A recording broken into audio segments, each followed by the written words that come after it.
من شرور أنفسنا ومن سيئات أعمالنا من يهده الله فلا مضل له ومن يضلله فلا هادي له. اللهم صل على حبيبنا وشفيعنا وقرة أعيننا محمد.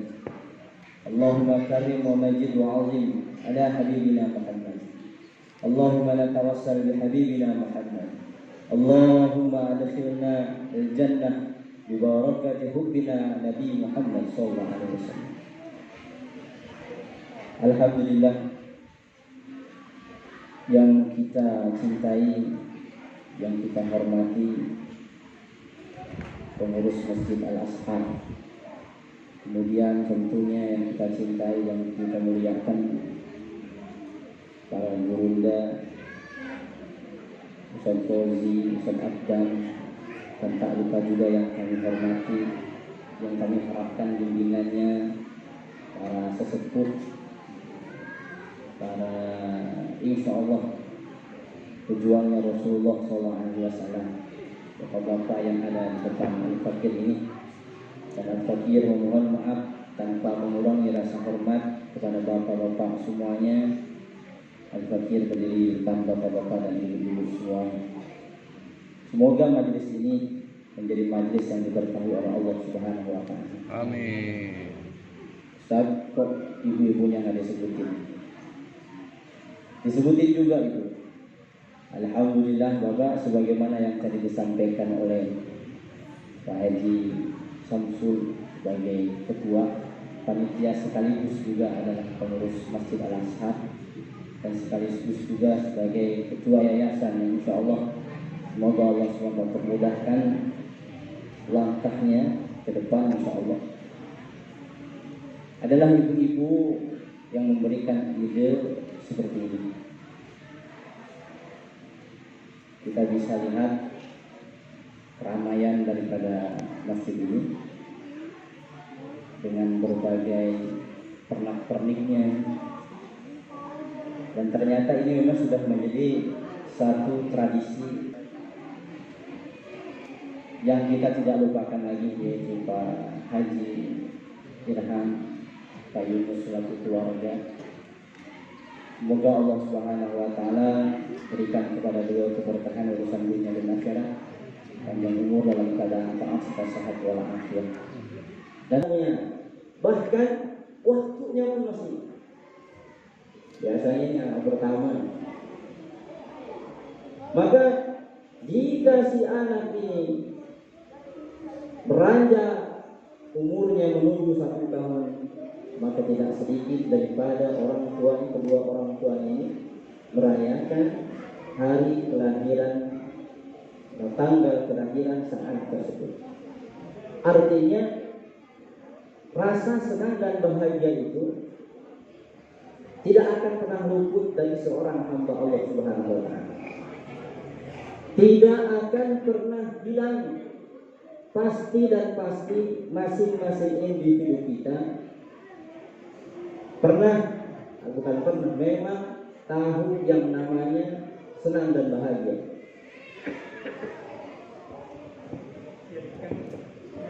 Maka jika hari ini Bapak Ibu yang dimuliakan Allah Subhanahu wa Ta'ala, kita tidak bahagia, sungguhlah amat celaka ini. Al-Habib Abu Bakar Al-Adadi bin Masyhur beliau mengatakan, seorang yang celakalah bagi seorang yang bahagia ketika merayakan anaknya dilahirkan, atau tanggal kelahiran anaknya, tanggal kelahiran istrinya, tanggal kelahiran suaminya, akan tetapi tidak bahagia dengan tanggal kelahiran baginda Nabi Muhammad SAW. Maka ini sungguh celaka. Kenapa demikian? Karena muaranya kebahagiaan yang seharusnya kita pahami adalah yaitu baginda Nabi Muhammad SAW. Dan ini perintah daripada Allah Subhanahu wa Ta'ala. Bagaimana yang Allah Subhanahu wa Ta'ala firmankan, "Qul bi fadlillah wa bi rahmatihi fa bidzalika falyafrahu." Wahai Muhammad, katakanlah kepada umatku, bi fadlillah, dengan karunia Allah Subhanahu wa Ta'ala, wa rahmatihi, dan rahmat Allah Subhanahu wa Ta'ala, fabidzalika hendaklah mereka itu falyafrahu, mereka senang, mereka bahagia, mereka bergembira. Wa huwa khairun mimma yajma'un, dan fadlun dan rahmah ini lebih baik dan nilainya daripada apa-apa yang mereka kumpulkan dari segi dunia. Nah, Bapak Ibu yang dimuliakan Allah Subhanahu wa taala, dalam tafsir Shawi, mu'allim memberikan penafsiran, memberikan penerangan fadlun di sini, di dalam ayat ini ada kata-kata fadlun, karunia, yang kalau diartikan dalam bahasa Indonesia. Karunia di sini ditafsirkan sebagai agama, ad-din, hidayah, petunjuk daripada Allah Subhanahu wa taala. Dan rahmah di sini adalah agama. Maka Bapak Ibu yang dimuliakan Allah Subhanahu wa taala, para alim ulama menisbatkan kedua keagungan ini, hidayah dan agama, ini kepada baginda Nabi Muhammad SAW. Kenapa? Karena hakikatnya wasilah pemberi hidayah daripada Allah Subhanahu wa taala adalah baginda Nabi Muhammad SAW. Karena wasilah rahmat agama ini tersebar ke seluruh alam adalah sebab baginda Nabi Muhammad SAW. Sehingga dari kedua makna ini dikerucutkan jadi satu, yakni adalah hendaklah kalian wahai umat Rasulullah SAW berbahagia dengan kehadiran Nabi Muhammad SAW. Kenapa? Karena Nabi Muhammad pemberi hidayah, wasilah hidayah daripada Allah Subhanahu wa taala, huwal hadi. Kenapa ini dikerucutkan oleh para alim ulama? Karena Nabi Muhammad adalah rahmatan lil alamin. Hakikatnya hidayah, muaranya hidayah dan rahmat ini adalah kepada baginda Nabi Muhammad sallallahu alaihi wasallam. Maka perintah kita bahagia akan kehadiran Nabi Muhammad sallallahu alaihi wasallam ini yang langsung merintah adalah Allah Subhanahu wa taala. Al-Habib Ali Al-Jufri beliau mengatakan hukum berbahagia akan kelahiran baginda Nabi Muhammad adalah wajib.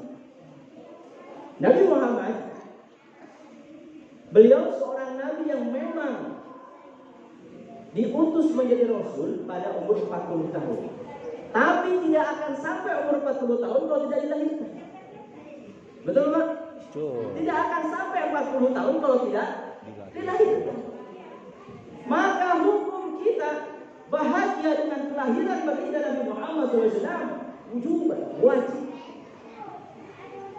Dari sini jangan ragu lagi kita menghadiri majlis maulid seperti ini. Masya Allah. Jangan ada sedikit pun keraguan, walaupun mungkin sebagian manusia meragukan itu. Maka saya yakinkan kepada bapak dan ibu semuanya ada di sini dan adik-adik semuanya, yakinilah bahwasanya amalia haflah acara maulid ini adalah perintah daripada Allah Subhanahu wa taala. Saya pernah dengar ini maulid katanya bid'ah. Karena Nabi Muhammad SAW tidak pernah melaksanakan acara maulid seperti ini. Kalaulah ini syariat, pasti Nabi Muhammad pernah melaksanakan acara maulid. Saya jawab, sangat syariah sekali. Sangat syariah sekali. Dalilnya pun sahih sekali.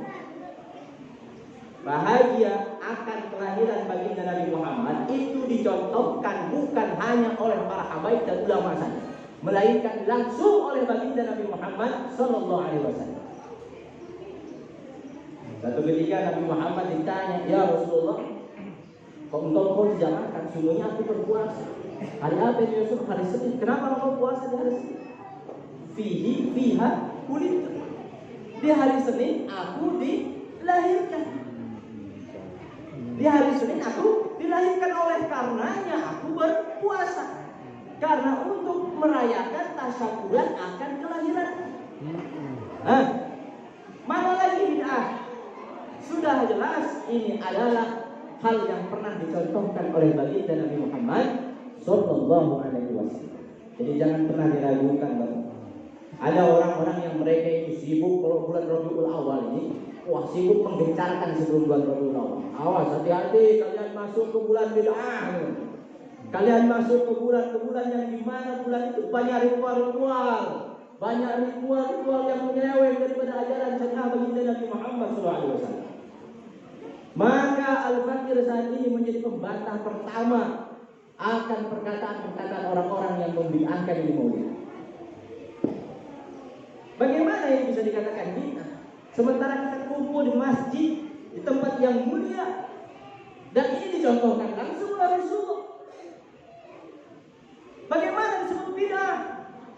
Tumpah ruah orang ada di samping-samping masjid, senang duduk-duduk di masjid, dan sementara dicontohkan oleh Ashabus Suffah.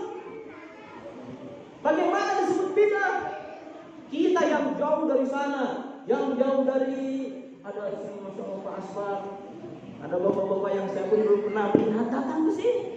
Ada jadikan silaturahmi yang tadinya nggak kenal kita kenal, saling mengenal perintah Allah. Bagaimana dikatakan bid'ah? Kita sedang melaksanakan perintah Allah. Bagaimana orang bisa mengatakan bid'ah sementara di sini adalah ada jalinan kasih sayang antara hamba-hamba Allah.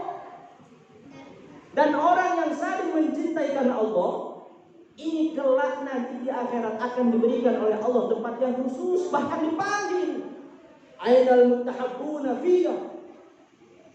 Ini kan ada di akhirat lapangan luas padang mahsyar yang saat itu matahari sejengkal saja, ada mengatakan satu dhira saja daripada kepala kita. Sekarang kita matahari satu saja yang jaraknya bermil-mil, alangkah panasnya. Lalu bagaimana jika 7 matahari ada di atas kepala kita yang jaraknya satu jengkal saja? Panas. Akan tetapi di padang yang begitu panas, hamparan tempat ini, tempat pijakan kaki, bukan dari pasir lagi, bukan tehel lagi, baja timah.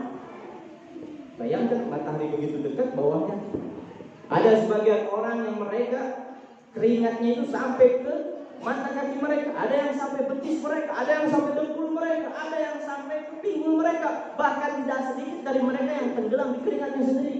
Akan tetapi ada satu kelompok di sana yang dipanggil langsung oleh Allah Subhanahu wa Ta'ala, dan kelompok itu berkumpul dalam satu kumpulan karena mendengar satu seruan ini, ainal mutahabbuna fiyya, di mana orang yang saling mencintai karena aku. Di mana orang yang saling mencintai karena aku, ini kita akan dipanggil. Kita akan dipanggil di padang mahsyar oleh Allah Subhanahu wa Ta'ala dengan seruan, di manakah orang-orang yang ketika di dunia saling mencintai karena aku. Di sini ya Allah. Di sini ya Allah. Di Masjid Al-Azhar ini ya Allah, kami saat ini sedang mencurahkan rasa cinta kami kepada-Mu ya Allah. Kami saat ini sedang mencurahkan rasa cinta kepada kekasih-Mu Muhammad SAW. Ya Allah, kami di sini ya Allah sedang mencurahkan rasa cinta kepada sesama kami. Maka tema yang tadi dimusyawarahkan adalah peringatan Maulid kali ini membawa tema memperkuat ikatan cinta. Ibu-ibu kalau ada ikatan cinta ingat RCTI. Ini kita enggak memperkuat ikatan cinta kepada Rasulullah SAW dan umat. Karena ada sebahagian orang yang mereka mengaku-ngaku membawa sunnah, membawa apa-apa kembali kepada Al-Quran dan sunnah. Kalau tidak digariskan daripada sunnah maka bid'ah. Mereka mengkafirkan sesama muslim. Mereka mengkafirkan sesama manusia yang mengucapkan la ilaha illallah Muhammadur Rasulullah hanya karena acara sendiri. Maka tema yang dimusyawarahkan tadi, tema menjalin memperkuat ikatan cinta kepada Allah dan Rasulullah, dan memperkuat ikatan cinta kepada sesama. Karena Bapak Ibu yang dimuliakan Allah Subhanahu wa Ta'ala, kalau sekarang kita hanya buat cinta kepada Allah dan Rasulnya saja, maka dusta kalau kita ini tidak mencintai sesama kita. Betul atau tidak, Pak? Betul. Kalau kita ini saling membenci, kalau kita ini saling membenci, maka justru malah Allah tidak mau memandang kita. Ada dua model orang yang Allah Subhanahu wa Ta'ala tidak akan pandang orangnya. Walaupun dia teriak-teriak menjerit-jerit manggil nama Allah, ya Allah, ya Allah, ya Allah, Allah tidak akan pandang. Jangankan didengar, jangankan menoleh, Allah tidak akan pandang, tidak akan dengar jeritan orang itu. Siapa mereka? Mereka yang ketika di dunia suka memutuskan tali silaturahmi. Siapa mereka? Mereka yang ketika di dunia saling mengadu domba. Dua model orang ini tidak akan ditoleh oleh Allah Subhanahu wa Ta'ala. Sementara tidak ada yang paling menyengsarakan seorang hamba ketika di akhirat, yaitu ketidak diperhatikannya sama Allah Subhanahu wa Ta'ala. Karena yang paling akan menyelamatkan kita akan bertanggung. Yang apa istilahnya? Kita ini hanya akan mengharapkan ridho dan Allah Subhanahu wa Ta'ala saja. Jangankan ridho, Allah tidak mau melihat sama sekali bagi orang yang suka mengadu domba, bagi orang yang suka memutus tali silaturahmi. Jadi artinya kuat ikatan cinta kita kepada Allah, kuat ikatan cinta kepada Rasulullah, namun tidak kuat ikatan cinta kepada umatnya Rasulullah, ini akan dipertanyakan kecintaannya. Malah akan didustakan oleh Allah Subhanahu wa Ta'ala. Ini jangankan Allah, Rasulullah SAW pun seperti itu. Di padang mahsyar tadi, di padang mahsyar di saat seluruh para anbiya berombolan kumpul-kumpul dengan umatnya yang beriman dan bertakwa, ada umat Rasulullah SAW yang mereka terpekik-pekik memanggil nama Muhammad. Muhammad, ya Rasulullah, ya Nabi Allah, nahnu ummatuk, kami adalah umatmu ya Rasulullah. Rasul nggak mau dengar. Rasul jalan saja begitu dengan rombongan Rasulullah SAW. Padahal memang betul ini umat, ini hamba-hamba Allah ini manusia-manusia ini, kumpulan ini yang manggil dengan pemikiran keras sampai dikatakan suara mereka hampir hilang, memanggil nama Rasulullah, tapi Rasul lurus saja, Rasul tak mau melihat orang itu. Siapa mereka? Mereka yang ketika di dunia mengagungkan rasa bencinya kepada umat Rasulullah SAW. Makanya Bapak Ibu yang dimuliakan Allah, Majelis Maulid ini adalah majelis untuk memperkuat, menggugah lagi kecintaan kita kepada Allah dan Rasulullah. Karena tentunya rugi kita kalau tidak cinta kepada Rasulullah SAW. Kenapa demikian? Nabi Muhammad adalah khairul basar, sebaik-baik manusia, pemimpinnya para anbiya. Seluruh tubuhnya adalah mulia, bahkan darahnya lain dengan kita. Kita najis sementara darah baginda Nabi Muhammad tidak najis. Keringat Nabi Muhammad wangi. Semua kesempurnaan itu kumpul di baginda Nabi Muhammad